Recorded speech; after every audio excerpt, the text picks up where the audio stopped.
السلام علیکم ورحمۃ اللہ وبرکاتہ۔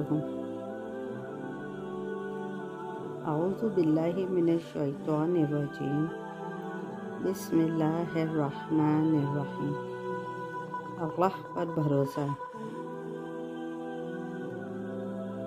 اللہ تعالیٰ پر توکل یعنی بھروسہ کرنا انبیاء کرام کے طریقے کے ساتھ اللہ تعالیٰ کا حکم بھی ہے۔ قرآن و حدیث میں توکل علی اللہ کا بار بار حکم دیا گیا، صرف قرآن کریم میں 7 مرتبہ وعلی اللہ فلیتوکل المؤمنون فرما کر مومنوں کو صرف اللہ تعالیٰ پر توکل کرنے کی تاکید کی گئی ہے، یعنی حکم خداوندی ہے کہ اللہ پر ایمان لانے والوں کو صرف اللہ ہی کی ذات پر بھروسہ کرنا چاہیے۔ سب سے پہلے توکل کے معنی سمجھیں۔ توکل کے لفظی معنی کسی معاملے، کسی ذات پر اعتماد کرنے کے، یعنی اپنی عاجزی کا اظہار اور دوسرے پر اعتماد اور بھروسہ کرنا توکل کہلاتا ہے۔ شرعی اصطلاح میں توکل کا مطلب اس یقین کے ساتھ اسباب اختیار کرنا کہ دنیاوی و اخروی تمام معاملات میں نفع و نقصان کا مالک صرف اور صرف اللہ تعالیٰ کی ذات ہے۔ اس کے حکم کے بغیر کوئی پتا درخت سے نہیں گر سکتا، اور چھوٹی سے بڑی چیز اپنے وجود اور بقا کے لیے اللہ کی محتاج ہے۔ غرض یہ کہ خالق کائنات کی ذات باری پر مکمل اعتماد کر کے دنیاوی اسباب اختیار کرنا توکل علی اللہ ہے۔ اگر کوئی شخص بیمار ہو جائے تو اسے مرض سے شفا یابی کے لیے دوا کا استعمال کرنا تو ہے، لیکن اس یقین کے ساتھ کہ جب تک اللہ تعالیٰ شفا نہیں دے گا دوا اثر نہیں کر سکتی، یعنی دنیاوی اسباب کو اختیار کرنا توکل کے خلاف نہیں، بلکہ اللہ تعالیٰ کا نظام یہی ہے کہ بندہ دنیاوی اسباب اختیار کر کے کام کی انجام دہی کے لیے اللہ تعالیٰ کی ذات پر بھروسہ کرے، یعنی یہ یقین رکھے کہ جب تک حکم خداوندی نہیں ہوگا اسباب اختیار کرنے کے باوجود اس کو شفا نہیں مل سکتی۔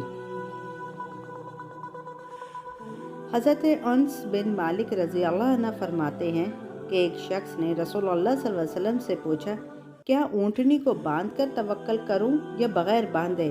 آپ صلی اللہ علیہ وآلہ وسلم نے ارشاد فرمایا، باندھو اور اللہ پر بھروسہ کرو۔ حضرت عبداللہ بن عباس رضی اللہ عنہ فرماتے ہیں کہ اہل یمن بغیر ساز و سامان کے حج کرنے کے لیے آتے اور کہتے کہ ہم اللہ پر توکل کرتے ہیں، لیکن جب مکہ مکرمہ پہنچتے تو لوگوں سے سوال کرنا شروع کر دیتے۔ چنانچہ اللہ تعالیٰ نے قرآن کی آیت نازل فرمائی، حج کے سفر میں زادِ راہ ساتھ لے جایا کرو۔ حضرت ایوب علیہ السلام نے جب اپنی طویل بیماری کے بعد اللہ تعالیٰ سے شفا یابی کے لیے دعا فرمائی تو اللہ تعالیٰ نے حضرت ایوب علیہ السلام کو حکم دیا کہ وہ اپنے پیر کو زمین پر ماریں۔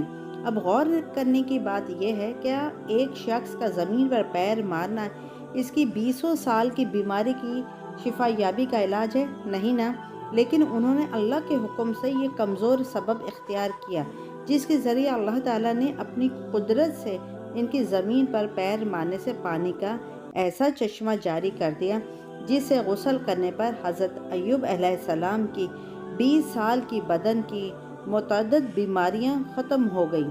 یہ اللہ پر توکل کا ہی نتیجہ تھا۔ حضرت ایوب علیہ السلام کے اس واقعے سے ہمیں 2 اہم سبق ملے۔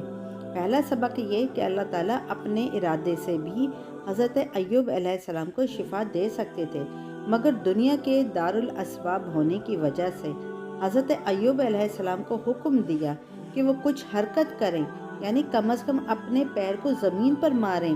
دوسرا سبق یہ ہے کہ جو بھی اسباب مہیا ہوں ان کو اس یقین کے ساتھ اختیار کرنا چاہیے کہ اللہ تعالیٰ کی قدرت اور حکم سے کمزور اسباب ہونے کے باوجود کسی بڑی سے بڑی چیز کا بھی وجود ہو سکتا ہے۔ حضرت مریم علیہ السلام نے جب اللہ کے حکم سے بغیر باپ کے حضرت عیسیٰ علیہ السلام کو جنا تو ان کے لیے حکم خداوندی ہوا کہ کھجور کے تنے کو ہلائیں، یعنی حرکت دیں، اس سے جب پکی ہوئی تازہ کھجوریں جھڑیں تو ان کو کھائیں۔ اللہ تعالیٰ اپنی قدرت سے حضرت مریم علیہ السلام کو بغیر کسی سبب کے بھی کھجور کھلا سکتے تھے، لیکن دنیا کے دارالاسباب ہونے کے وجہ سے حکم ہوا کہ کھجور کے تنے کو اپنی طرف بلاؤ۔ चुनाचा हज़रत मरीम अलैहिस्सलाम ने हुक्म खुदाबंदी की तामील की और खजूर के तने को हरकत दी। खजूर का तना इतना मजबूत होता है कि चंद ताकतवर मर्द हजरात भी आसानी से नहीं हिला सकते, लेकिन सिनफ नाजिक ने इस कमज़ोर सबब को इख्तियार किया तो अल्लाह ताला ने अपने हुक्म से सूखे हुए खजूर के दरख्त से हज़रत मरीम अलैहिस्सलाम के लिए ताज़ा खजूरें यानी ग़ज़ा का इंतज़ाम कर दिया। इस वाक़े से मालूम हुआ कि जो भी असबाब मुहैया हों, अल्लाह पर तवक्कल करके इन्हें इख्तियार ज़रूर करना चाहिए। असबाब तो हमें इख्तियार करने चाहिए, लेकिन हमारा भरोसा अल्लाह की ज़ात पर होना चाहिए कि वो असबाब के बग़ैर भी चीज़ों को वजूद में ला सकता है और असबाब की मौजूदगी के बावजूद इसके हुक्म के बग़ैर कोई भी चीज़ वजूद में नहीं आ सकती। हज़रत इब्राहीम अलैहिस्सलाम को जलती हुई आग में डाला गया। जलाने के सारे असबाब मौजूद थे, मगर हुक्म खुदाबंदी हुआ कि आग हज़रत इब्राहीम अलैहिस्सलाम के लिए सलामती वाली बन जाए। तो आग ने इन्हें कुछ भी नुकसान नहीं पहुँचाया, बल्कि वो आग जो दूसरों को जला देती है, हज़रत इब्राहीम अलैहिस्सलाम के लिए ठंडी और सलामती का सबब बन गई। इसी तरह हज़रत इस्माइल अलैहिस्सलाम की गर्दन पर ताकत के साथ तेज़ छुरी चलाई गई, मगर छुरी भी काटने में अल्लाह के हुक्म की मोहताज होती है। अल्लाह ने इस छुरी को हज़रत इस्माइल अलैहिस्सलाम की गर्दन को ना काटने का हुक्म दे दिया था, लिहाजा काटने के असबाब की मौजूदगी के बावजूद छुरी हज़रत इस्माइल अलैहिस्सलाम की गर्दन नहीं काट सकी। असबाब व ज़राए वसाइल का इस्तेमाल करना मंशाए शरीयत और हुक्म इलाही है। हजूर सल्लल्लाहु अलैहि वसल्लम ने असबाब व वसाइल को इख्तियार भी फरमाया और इसका हुक्म भी दिया। ख्वाह लड़ाई हो या कारोबार, हर काम में हस्ब इस्तिताअत असबाब का इख्तियार करना ज़रूरी है।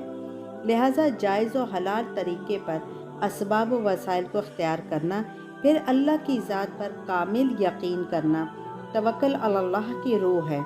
अगर तवक्कुल अल्लाह का मतलब ये होता कि सिर्फ़ और सिर्फ अल्लाह की मदद और नुसरत पर यकीन करके बैठ जाएं, तो सबसे पहले क़यामत तक आने वाले इंस व जिन के नबी हज़रत मोहम्मद मुस्तफ़ा सल्लल्लाहु अलैहि वसल्लम इस पर अमल करते हैं। हालांकि आप सल्लल्लाहु अलैहि वसल्लम ने ऐसा नहीं किया और न कुरान करीम में अल्लाह ताला ने ऐसा कोई हुक्म दिया।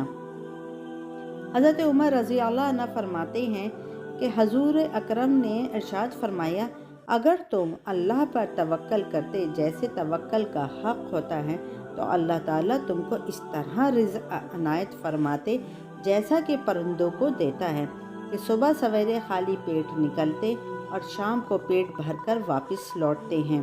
मुशाहिदा है कि परिंदों को भी रिज़्क़ हासिल करने के लिए अपने घोंसलों से निकलना पड़ता है, लेकिन रिज़्क़ देने वाली ज़ात सिर्फ़ और सिर्फ अल्लाह ही की है। खलीफा अव्वल हज़रत अबू बकर सिद्दीक़ रज़ी अल्लाह अन्हु फरमाते हैं कि मैंने मुशरिकीन के कदम देखे जबकि हम गारे सौर में थे। वो हमारे सरों के ऊपर खड़े थे। मैंने कहा, ए अल्लाह के रसूल, अगर इनमें से कोई अपने कदमों की तरफ निचली जानिब देखे तो वो हमें देख लें। आप सल्लल्लाहु अलैहि वसल्लम ने फरमाया, ए अबू बकर, तेरा इन दो के मुतालिक क्या गुमान है कि अल्लाह जिनका तीसरा है।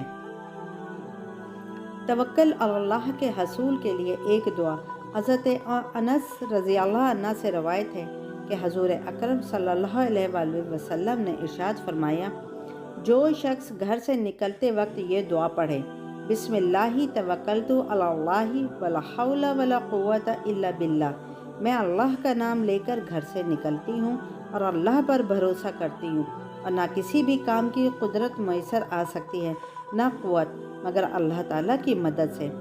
तो इसको कह दिया जाता है, तूने हदायत पाई, तेरी कफ़ालत कर दी गई, तुझे हर शर से बचा दिया गया और शैतान इससे दूर हट जाता है। आखिर में मैं ये कहना चाहूँगी, मेरा भरोसा सिर्फ अल्लाह ताला पर है जो मेरा और तुम सब का परवरदिगार है। जितने भी पाँव धरने वाले हैं सबकी पेशानी वही थामे हुए हैं। यकीनन मेरा रब बिल्कुल सही राह पर है। अस्सलाम वालेकुम रहमतुल्लाहि व बरकातुहू।